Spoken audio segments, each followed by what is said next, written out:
Vítajte pri prvom prezentačnom videu, v ktorom si ukážeme, ako si v Leadzuke nastaviť biznis profil.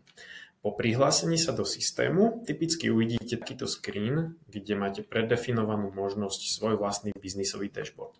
Pre účely biznisového nastavenia prejdeme do sekcie Settings dole vľavo na ozubené koliesko, v ktorej nás už čaká na prvom mieste podsekcia Business Profile.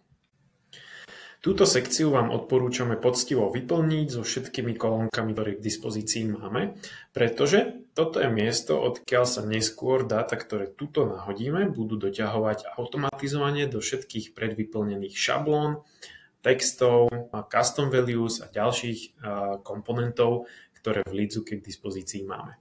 Takže tým úplne prvým je nahodenie vlastného loga pre prípad, že by ste si vytvárali web stránky alebo landing page alebo e-mailové kampane, ktoré chcete mať obrandované svojím logom. Automatizovanie sa vám to logo následne bude doťahovať odtiaľto.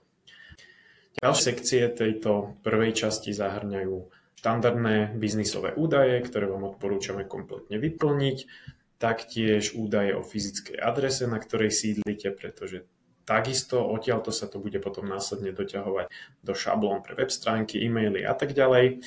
Je veľmi dôležité vyplniť časovú zónu, v ktorej sa nachádzame, pretože to zase súvisí s kalendármi a ďalšími fičúrami, ktoré k dispozícii v Leadzuke máme.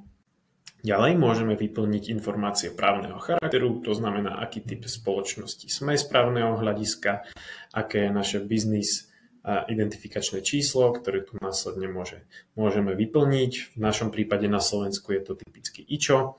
Môžeme zakliknúť, kde konkrétne na svete sa nachádzame. No a tiež môžeme vyplniť údaje o sebe samom, o tom, na akej pozícii v rámci firmy sme a aké sú naše kontaktné údaje. Keď toto všetko vyplníme, tak základnú sekciu o biznisových nastaveniach máme vyplnenú. Môžeme prejsť do ďalšej sekcie, ktorú si ukážeme v nasledujúcom videu.